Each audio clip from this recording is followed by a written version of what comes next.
Se van y nunca volverán. Así cantaba la multitud que el 25 de mayo de 1973 acompañó eufórica la asunción de Héctor Cámpora a la presidencia de la nación. El tiempo de las dictaduras y de la proscripción de las mayorías parecía terminar definitivamente. Más de 1 millón de personas se apretaba desde la Plaza de Mayo hasta la del Congreso. Trabajadores y estudiantes, villeros e intelectuales se vieron más cerca de la justicia social que prometía la vuelta de Perón después de 18 años de exilio. Pero esa primavera duró poco menos de un mes. El mismo día del ansiado retorno, se hizo evidente que estaba llegando a su final. La imagen de un pueblo unido contra sus enemigos se resquebrajó. De esas grietas se sirvieron las clases dominantes. La vuelta de Perón desencadenó una lucha al interior del peronismo que expresó las contradicciones de la sociedad argentina, agudizadas desde 1955.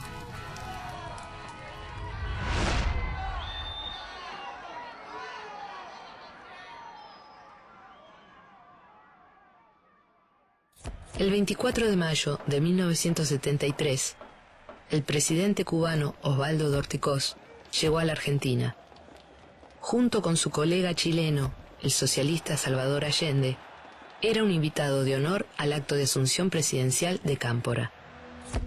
En el aeropuerto, cientos de jóvenes de la juventud peronista le daban la bienvenida. Al igual que en el resto del país, en Buenos Aires se respiraba un aire de fiesta. Era jueves, día de estrenos en el cine. La película nueva que se imponía era Juan Moreira, de Leonardo Fabio. La vida de este gaucho perseguido y acorralado por un poder injusto no representaba las luchas de los sectores populares durante los años de proscripción política. La resistencia, los planes de lucha de la CGT, el Cordobazo, el Luche y Vuelve, las puebladas del interior. ¿No era Juan Moreira un descamisado alzado en armas? Héctor Cámpora había ganado las elecciones con casi el 50% de los votos. En la lista del Frejuli lo secundaban representantes de distintos sectores del peronismo. Algunos habían aceptado su candidatura a regañadientes. Yo soy Norma Kennedy, consejera nacional del Partido Justicialista, por la generosidad del corazón de mi conductor.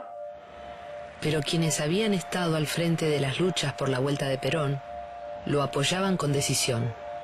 Para ellos era el tío Cámpora. Soy Leonardo Betanín, militante de la Juventud Peronista, candidato a diputado por el distrito de Capital Federal. Recién comenzará la toma del poder que llegará a través de una lucha conjunta en la cual no será negociada la sangre derramada. Les habla Rodolfo Ortega Peña, peronista, candidato a diputado nacional por la Capital Federal y por el Frente Justicialista de Liberación. Este año que ha transcurrido, ha dejado como saldo y como símbolo de la dictadura militar la masacre de Trelew. 16 argentinos que luchaban por una patria liberada, por una patria peronista, fueron masacrados por las fuerzas de la represión. Desde la banca nos comprometemos a investigar hasta sus últimas consecuencias ese hecho. Bajo la consigna de Cámpora al gobierno, Perón al poder, nosotros estamos recorriendo un camino de lucha revolucionaria para conquistar definitivamente el poder cultural, económico, político y social arrebatado por la oligarquía el 16 de septiembre de 1955. La lealtad de Cámpora a Perón estaba fuera de discusión. El buen entendimiento entre ambos era una señal más de la transformación revolucionaria que se avecinaba. Con respecto a esto que se ha debatido tanto de mi lealtad, que algunos ven en mí como un defecto, otros creen que es una virtud. Yo pienso que es una virtud muy honrosa. Yo soy así, he sido toda mi vida así, y seguiré siéndolo, porque creo que la lealtad es una virtud. Y esa lealtad que yo le he dado al general Perón en todas las actividades de mi vida, seguirá así, insobornablemente, inquebrantablemente. Ese 25 de mayo de 1973, el anhelo de una patria socialista y el de una patria peronista parecieron converger. En la Catedral Metropolitana, símbolo del golpismo antiperonista de 1955, un grupo de muchachos le puso el cuerpo a la consigna que desde esa fecha se hacía presente en las calles de todo el país. La jornada de la Asunción de Cámpora fue vivida como un paso resuelto que la Argentina daba en el camino de la justicia social. Las palabras que resonaron en el Congreso Nacional parecían probarlo. Mientras los presentes cantaban «Chile, Cuba, el pueblo te saluda», Salvador Allende comenzaba su discurso. El pueblo vive las horas trascendentes de cambios que emergen en formas diferentes, pero que expresan la decisión de los pueblos de alcanzar nuevas dimensiones históricas y humanas. Para el traspaso de mando en la Casa Rosada, una multitud desbordó la Plaza de Mayo. Desde la Villa 31 de Retiro, llegó el sacerdote Carlos Mujica. Lo acompañaban los hombres y mujeres del Frente Villero que él había contribuido a formar. Bueno, ahora voy a ir acá a la Casa de Gobierno cuando jure el doctor Cámpora, pero no me quería perder esta alegría tremenda del pueblo y me parecía que tenía que estar justo a mis compañeros villeros en este momento de alegría del pueblo. Carlos Mujica pertenecía al movimiento de sacerdotes para el Tercer Mundo, el sector de la Iglesia Católica que se había sumado a las luchas populares. El movimiento peronista revolucionario, con su fuerza masiva, con su experiencia de triunfo y de resistencia prolongada, con su nueva juventud, retoma la unidad y la combatividad que hicieron las grandes conquistas sociales argentinas y que llevarán necesariamente hacia la revolución que hará posible un socialismo original y latinoamericano.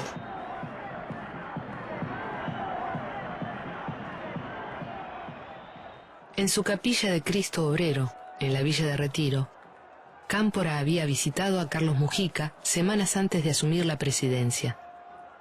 Tal vez se trató del último esfuerzo por convencer al sacerdote de que participara en su gobierno. Antes de asistir a la ceremonia oficial, donde estaba invitado, había querido estar en la plaza con los villeros. Casa Montonera.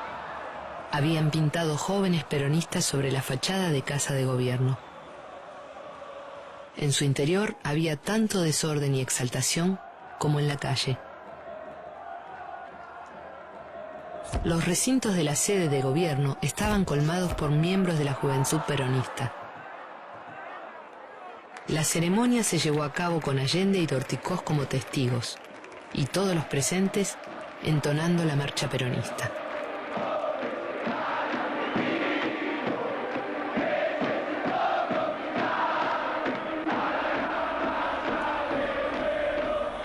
Desde la Plaza de Mayo se vio a los integrantes de la cúpula militar alejarse en un helicóptero.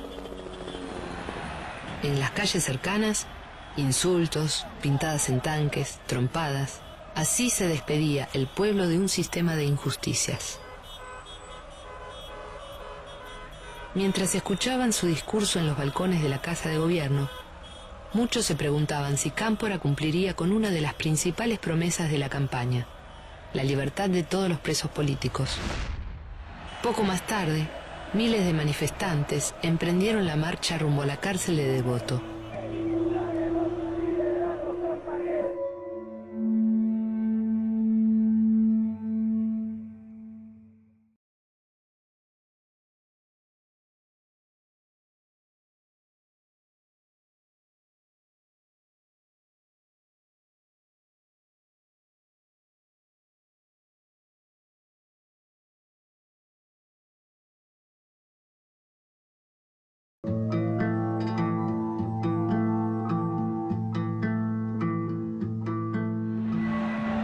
En la Argentina peronista los únicos privilegiados fueron los niños. Los privilegiados de ayer son revolucionarios que hoy pueblan las cárceles del régimen.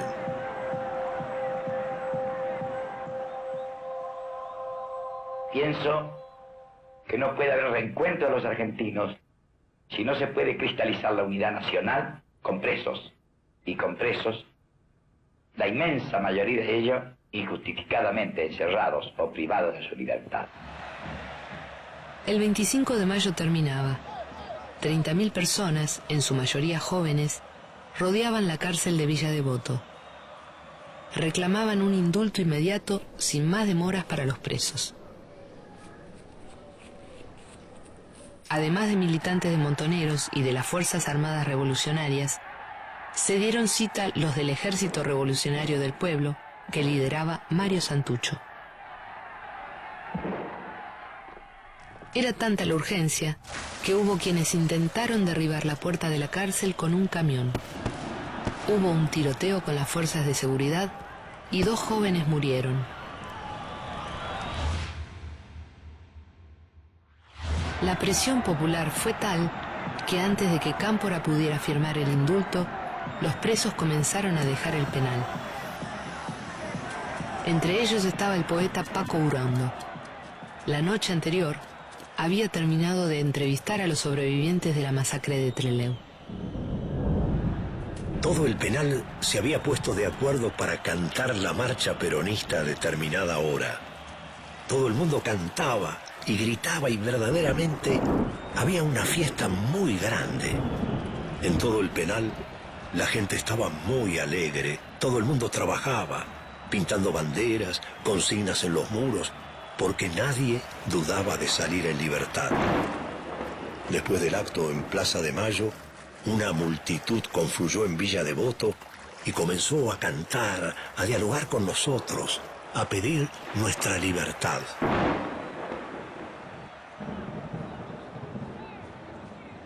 La primavera camporista comenzó con clima de insurrección. No faltó quien comparara el devotazo con la toma de la Bastilla. Lo mismo se vivió en las cárceles de todo el país, en Caseros, en la de Villa Urquiza en Tucumán, en la de Encausados de Córdoba y en la de Rawson. En el gabinete de Cámpora estaban representados sectores políticos muy diferenciados. En él se reflejaban las contradicciones de una sociedad movilizada y poderosa, pero que durante 18 años había estado marginada del poder político. El ministro de Trabajo era un sindicalista de la Unión Obrera Metalúrgica. Los de Interior y Relaciones Exteriores eran Esteban Rigui y Juan Carlos Puig, ambos cercanos a la JP. Peronistas históricos como Antonio Benítez y Jorge Tayana ocuparon Justicia y Educación. José Berg-Helbach, en Economía, era un hombre de la izquierda tradicional y del empresariado argentino. Fue el artífice del llamado Pacto Social, con el que el gobierno se propuso enfrentar la crisis económica. El secretario personal de Perón, José López Rega, se hizo cargo de Bienestar Social.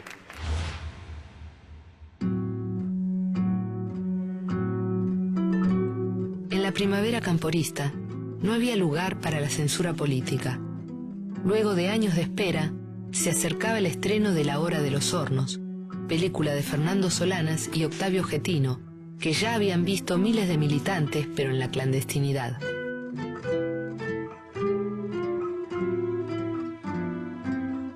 En los kioscos de diarios, entre revistas políticas, humorísticas y eróticas, se amontonaban las publicaciones de partidos de izquierda y de organizaciones armadas. En el Teatro Payró se presentaba El señor Galíndez, de Eduardo Pavlovsky. Su tema era el uso de la tortura en la persecución política. Todos confiaban en que esto ya no volvería. El realizador Raimundo Gleiser dio a conocer Los Traidores, una película en la que retrataba al establishment sindical que tan mal parado había quedado después del Cordobazo. En los días de Cámpora, Gleiser planeaba organizar una cadena popular de cines en villas y barrios obreros. Somos conscientes que nuestro gobierno que preside el compañero doctor Cámpora es el resultado de más de 17 años de lucha de la clase trabajadora, quien se ve acompañada en los últimos años por importantes sectores medios de nuestra sociedad. Sabemos que hemos alcanzado el gobierno en una etapa de transición al poder popular para construir con él el socialismo nacional. Animados por el devotazo, obreros y estudiantes tomaron fábricas, universidades, colegios, radios, diarios, reparticiones públicas, hospitales. En cada lugar, los reclamos eran diferentes. Sin embargo, había algo en común: la voluntad inmensa de romper con un pasado ignominioso. En el Tigre, los trabajadores de Astilleros Astarza tomaron la planta. El directorio de la empresa contaba con civiles y militares vinculados a las familias más poderosas de la oligarquía argentina.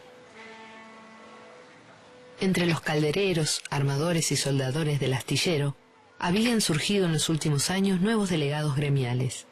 No contaban con gran experiencia, pero le hicieron frente a una dirigencia sindical que ya no los representaba. La muerte de un compañero, José María Alesio, decidió una toma de la fábrica que duraría 4 días. Mientras en Tucumán una legión de cañeros tomaba el ingenio Concepción, en La Plata, una caravana de autos y micros enfilaba rumbo a la República de los Niños. El domingo 3 de junio, la Comisión de Defensa del Triunfo, conformada por agrupaciones de base, unidades básicas y la Juventud Peronista de La Plata, Berisso y Ensenada, llevó a 5.000 niños de los barrios más postergados para que jugaran gratis. En poco más de 10 días, tuvieron lugar 500 tomas en todo el país. Muchos vecinos de clase media se encontraron tomando una escuela o algún otro edificio público. Se trata de una rebelión pacífica y respetuosa de las nuevas autoridades constitucionales, pero con la que se expresa la impaciencia, los deseos de colaborar o la respuesta al vacío de poder creado en numerosos entes, donde se retiraron sus antiguas autoridades y no se han hecho cargo todavía sus sucesores. En Argentina, nunca antes la revolución había parecido tan cercana. Frente a una mayoría que realizaba las tomas con la mira puesta en la patria peronista y socialista, había grupos que con acciones similares intentaban ganar espacios de poder, pero con fines contrarios. Evitar la transformación de la Argentina.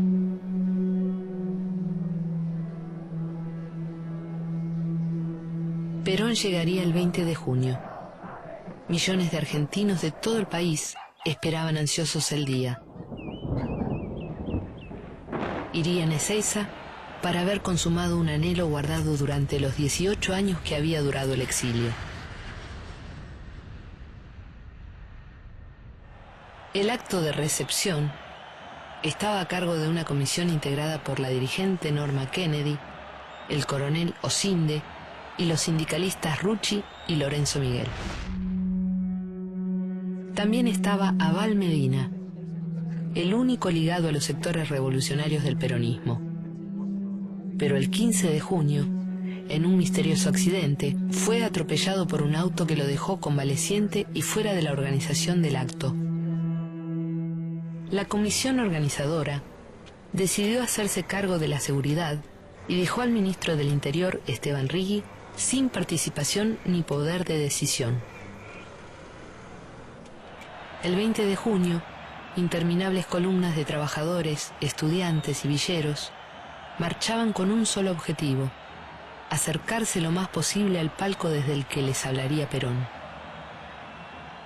Nunca se había visto en el país una movilización tan grande.